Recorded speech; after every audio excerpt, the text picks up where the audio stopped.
The next speaker is someone I'm delighted to introduce, and that's Nina Fedoroff, who is the FUQ Professor of Biology and Willman Professor of Life Sciences at Penn State. Nina has done some exciting work in transposable elements that won the Nobel Prize from one of the first women to win the Nobel Prize. She's worked on plant stress response, and she has received the National Medal of Science.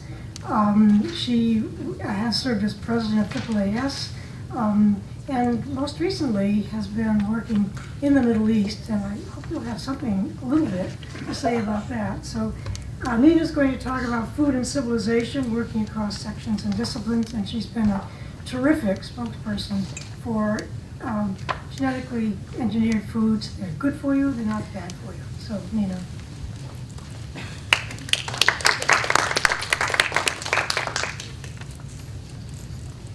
So I'm not going to talk about my experiences, although I'd be delighted to answer any questions. I'm more in the age range of Nina than I am most of you.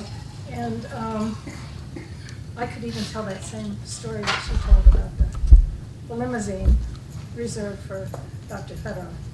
Oh, wait a second, but you were going to give me the lavalier. I'm going to talk to you about something that I'm very passionate about, and that's the future of food.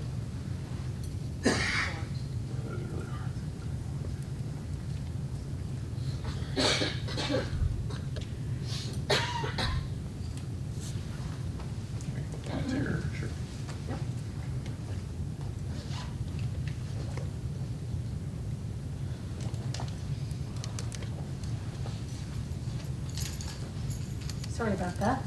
Are we live? Can you hear me? Yes. Okay. So what I'm going to try to do is challenge the way we think about food and civilization. We live in a mobile, technologically sophisticated, largely urban civilization. Our shops and our supermarkets are bursting with produce. We have an amazing global food system that brings food from wherever on earth it's produced to those who can buy it. And that's the rub, to those who can buy it.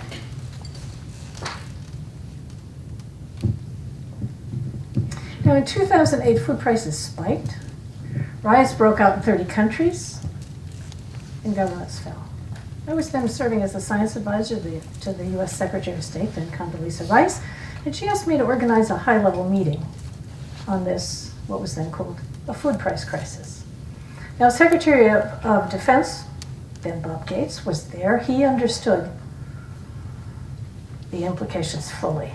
Now, food prices moderated for a few years and then spiked again, and the Arab Spring began.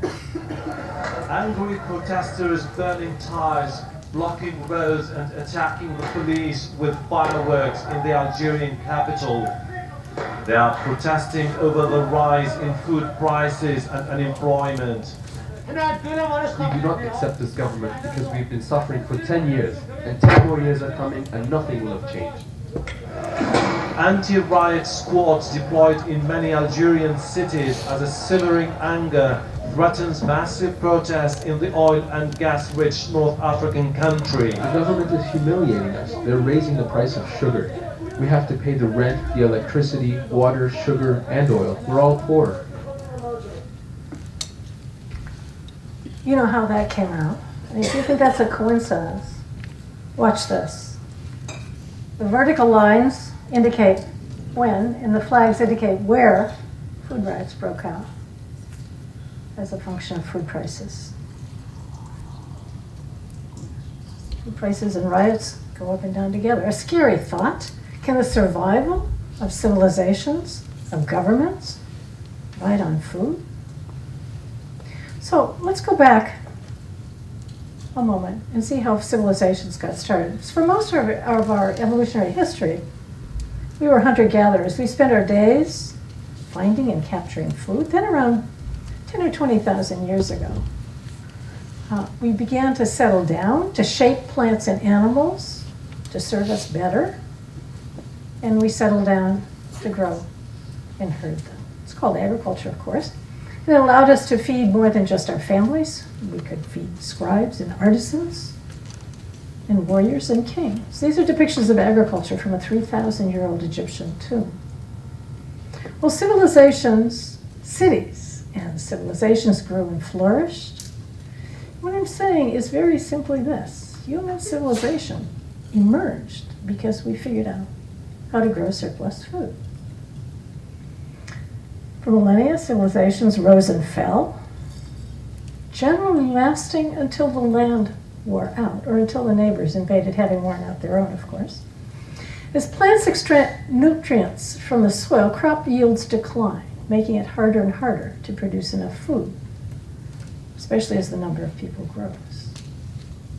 Around the turn of the 18th century, Thomas Malthus told us that we were forever doomed to hunger and strife because our numbers inevitably grew faster than our food supply. Well, now, if Malthus thought the game was over when we were just 1 billion people on the face of the earth, how did we get to 7 billion? For those of you who aren't plant biologists, plants do something altogether miraculous. They produce sugars out of water and thin air. Actually, the carbon dioxide in the air, of course. They also need nitrogen. And while there's plenty of it in the air, most plants can't use atomic nitrogen. Manure contains nitrogen, the right kinds of chemical compounds. It's been used as fertilizer since prehistoric times. The problem is there just isn't much nitrogen in manure, so it takes a lot of it to fertilize crops. And you do have to feed the animals that produce it. About a century ago, Fritz Haber and Karl Bosch figured out how to convert atmospheric nitrogen to compounds plants could use. Today, that's done in huge plants around the world. We simply couldn't have gotten from 1 to 7 billion people without synthetic fertilizers. The new science of genetics was critical as well. This is the Nobel Prize laureate Norman Borlaug, father of the Green Revolution, that set the populous countries of Asia on the road out of poverty. What you might not know is that the Green Revolution was based on mutations, genetic changes that let crops take advantage of fertilizer, doubling and tripling yields. We now call that genetic modification, GM, and we vilify it. We'll get back to that in a bit. Probably the third revolutionary innovation that shaped our current civilization was the internal combustion engine. Agriculture was hard physical work for most people for most of history. The populace was largely agrarian, even in the most advanced countries, until well into the 20th century. As tractors and other machines took over the work, ever fewer people could produce ever more food. People moved to cities, which became hotbeds of invention and collaboration. Technology-based wealth generation accelerated, giving us all the machines, gadgets, and comforts in modern life, and the internet, and even Twitter. Florence is probably back there tweeting now. Oh, I should be. So what does the future hold? Was Malthus just plain wrong because he didn't figure out science? Or might there actually be limits to the planet's ability to provision us? Let's look at some trends. Population growth is slowing, but it isn't it's unlikely to stop short of 10 billion, and the most recent estimates are even higher. Technology is powering country after country out of poverty, and as people move out of poverty and get richer, they want to eat more meat. Now, switching from a grain diet to a meat diet ups the demand for feed as much as tenfold. That requires more land, but there isn't any more. In fact, we're losing it to urbanization, desertification, and salinization faster than we're adding it. If we don't change what we're doing, we'll be back to Malthus within our lifetime. Or maybe not ours. Some of yours, and certainly our children's. And there's the warming climate. Our major food and feed crops grow best around the same temperatures you and I find comfortable. Yields drop at higher temperatures. The X marks the very hot summer of 2003. It was just 3 degrees above the last century's average. Crop yields declined as much as 30%. Now think about that. It's going to be an average summer in a few decades and a cool summer by the end of the century. Now there's water. The most productive agriculture is irrigated agriculture, and the most reliable water comes from deep underground, from fossil aquifers. These are being exhausted ever faster everywhere in the world. Most recently, as Rita mentioned, I served as the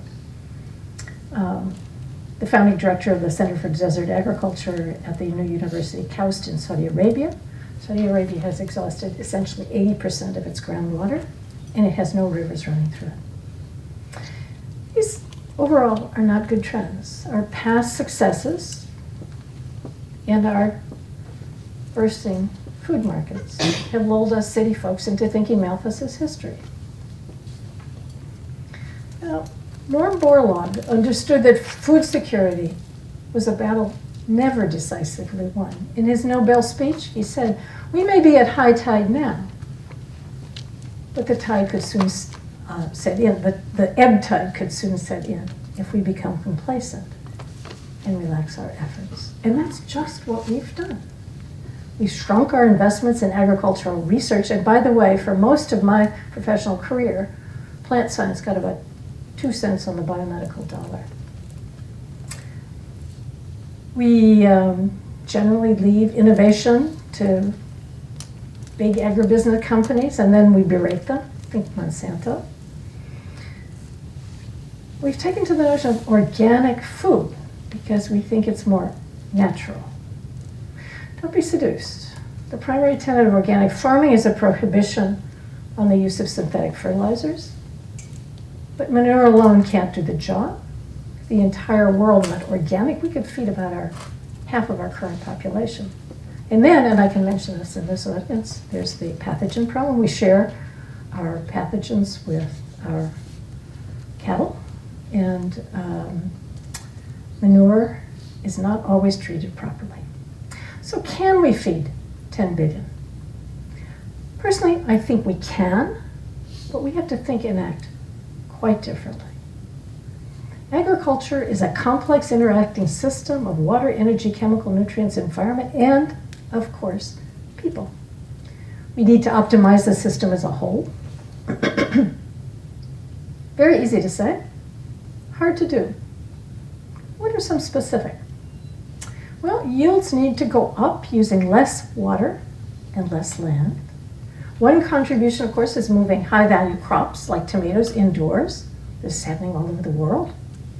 This is a very modern greenhouse in Southern California. Tomato vines are growing straight up on strings year-round, producing 5 or 10 times more tomatoes than open fields, as much as 100 kilograms per square meter per year, using as little as 1/10 as much water. These are obviously things I was working on in Saudi Arabia. Greenhouses can be built in cities, on rooftops, and even in deserts with some reinventing.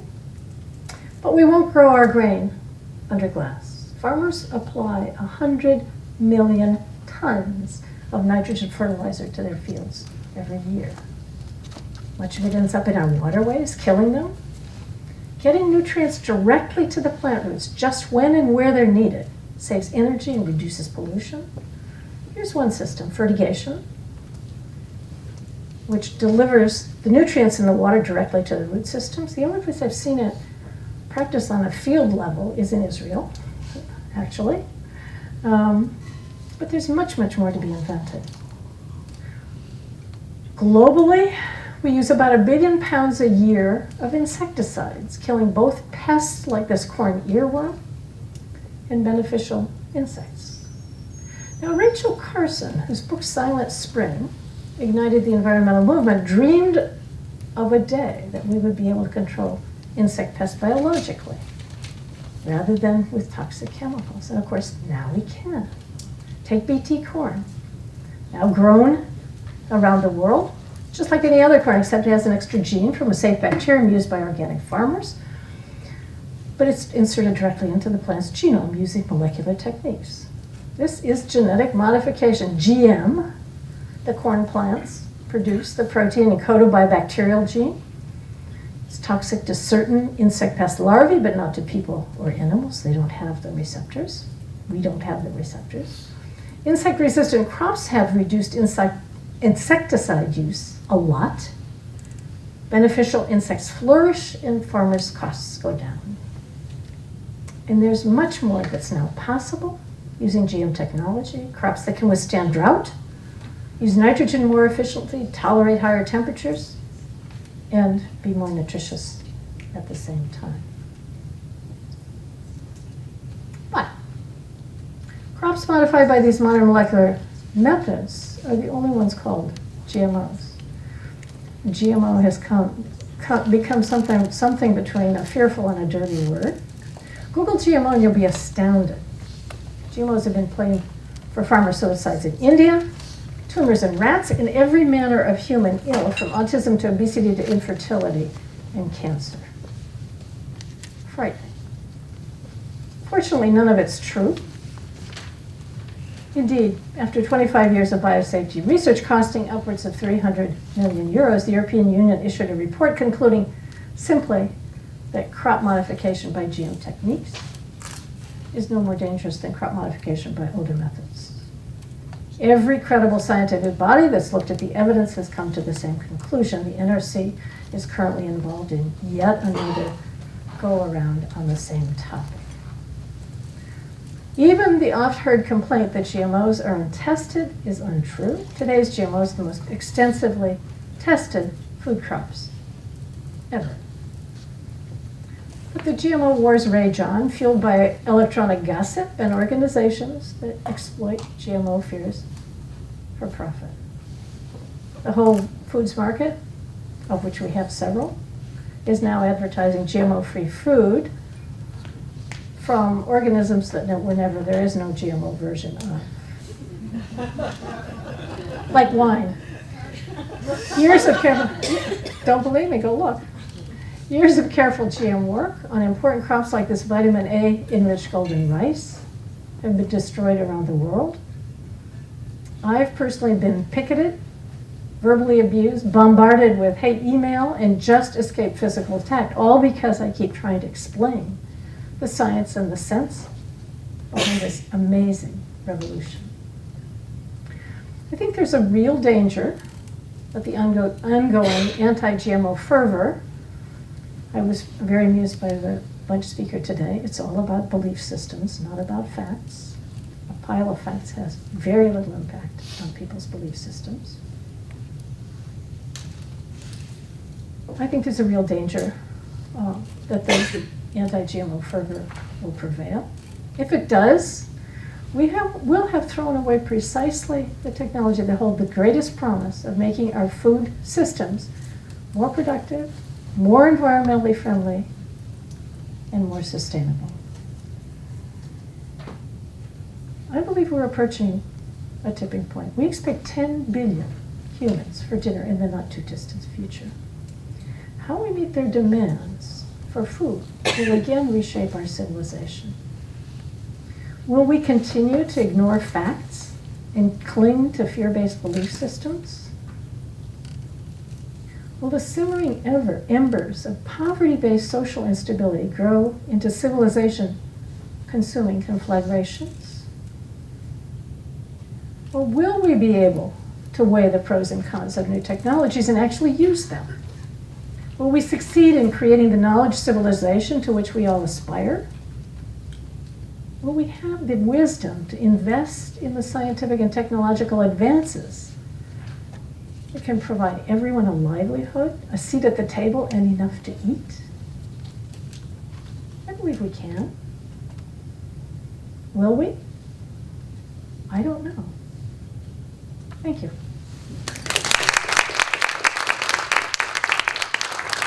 Delighted to take any and all questions. Please, Marty, just what you do. Is that a little condescension there? No, not at all. Okay. Excited about what you're doing. Okay. Because I chaired the committee Flavor Savor Tomato. Oh, I think I was on that, I was at that, Gem of the EPA program back in the 80s. I know. I wrote the National Academy White Paper back in the 80s. And I served on the RAC in the 80s. Hi, I'm Jane Peterson. Thank you. I'm so thrilled to hear a talk on this subject because I try frequently to influence my children and their friends. This whole generation is anti-GMO, a lot done by Whole Foods. It's more complicated than that, but that helps. Yeah. So I grew up in the Genome Project. I was part of that at NIH. And the Genome Project had its ethics program. And it was done precisely because there was a recognition that there could be some resistance to sequencing your genome, finding out your genetic makeup because of discrimination, et cetera. And I've always thought that that was a wise decision and really addressed a lot of the issues that are coming out now. I've always wondered why the Agriculture Department didn't do something like that. Is it too late?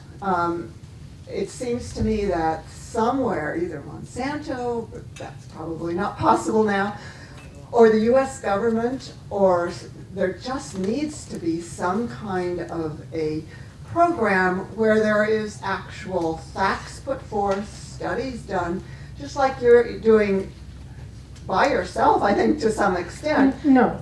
So there's a answer whole that? movement? Okay. Yes. Now, first of all, let me go just very briefly through the history. Indeed, when recombinant DNA first came on the scene, remember there was an Asilomar conference in 1975, Right. and several prominent scientists, among them my then thesis advisor at the Rockefeller University, who submitted a note to Science saying, look, we're doing things that we've never done before, putting genes together from different organisms. We should go slowly. NIH should establish an advisory committee. Now, all of these people were not plant scientists. I remember Norton Zinder encountering me at RAC meetings and saying, yeah, you know, all this stuff is totally safe and you guys are just full of baloney because you've got all these regulations, but I got to worry about plants. And, you know, then I realized that it wasn't about IQ, it was about what you're familiar with and what you're not familiar with. It's about belief systems. Okay, but let me tell you what happened. Okay, so the Recombinant DNA Advisory Committee operated for many years through the middle of the decade, very effectively, the 80s. Then this was when I was on the RAC, the first request to plant out transgenic plants came in, and all of a sudden, representatives from EPA, USDA, and FDA started showing up to the meetings. Now, at this point, Bernadine Healy was in OSTP, and she did what OSTP is supposed to do, which is bring together all the agencies, and that gave rise to the 1987 coordinated federal the framework for regulating biotechnology regulation. We're still operating on that all these years later. Now, in the meantime, the Academy White Paper came out addressing issues, and I was actually the author of it. 2 papers, actually. Yes, but the little black booklet, okay? And basically what it said, I didn't include these, I didn't have the time, but basically what we said then, which is true now, thousands and thousands of studies later,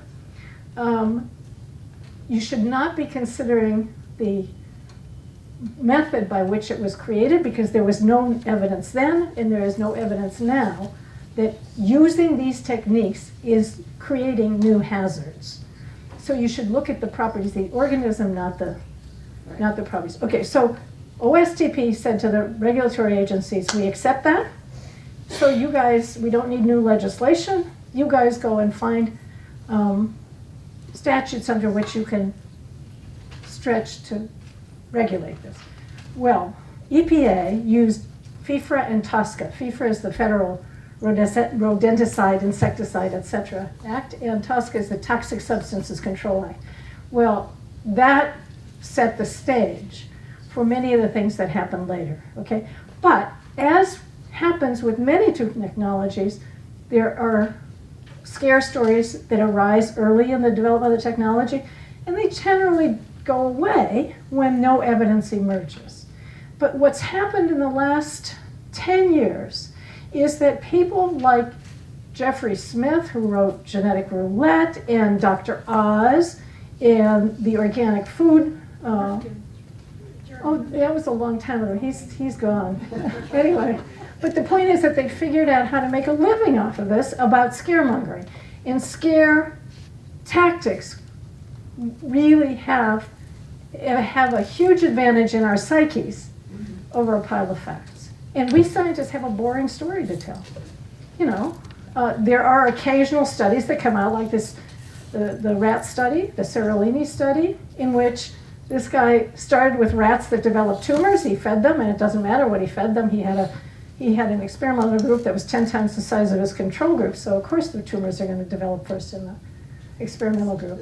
And so this kind of stuff, people are making careers out of it and making money. Is it too late for, well, what would you recommend to try to get the message across to a newer generation or even our generation about GMO foods in the face of all this scare tactics?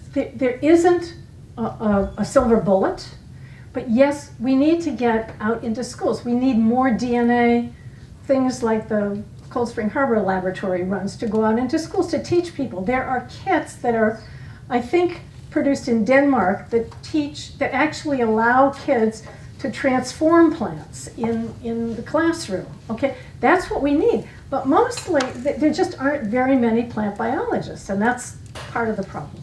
Okay? Years ago, I was at Bio, and the public was protesting tremendously about genetically modified foods, and there were people all over the streets.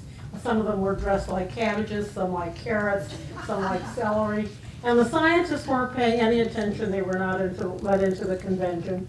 And I am publisher of Genetic Engineering and Biotechnology News, and I felt I should go down and speak to them. I mean, how afraid can you be of a carrot?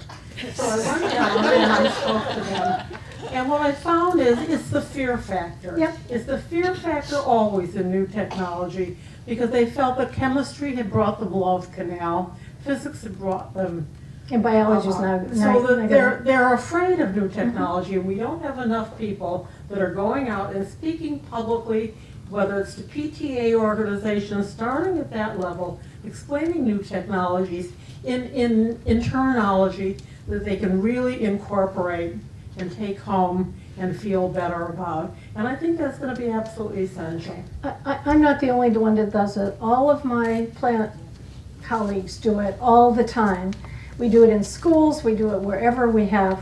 Now, I think the hopeful thing is that Monsanto, for example, and some of the big biotech companies are realizing that what they did as a strategy, focusing on commodity crops that largely are used as feed or non-food, like cotton, didn't get them out of this problem. And now they're undergoing a big change. They are reaching out. A couple weeks ago, I was up in New York.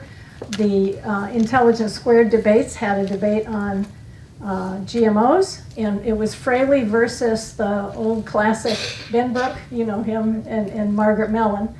And frankly, they did voting before and after, and they did it online. And the facts spoke for themselves. The success stories spoke for themselves. And that changed the vote from 60% against to 60% for. So it's not too late. The information has to get out.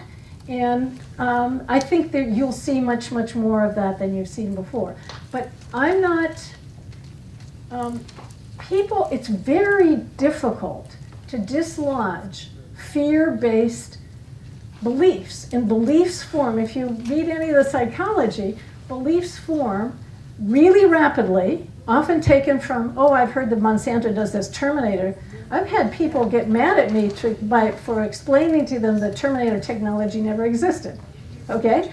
It was PR, not on the part of the company, but on the part of a environmental organization that decided it was against GMOs. So changing people's minds once they have a fear-based belief system is very difficult.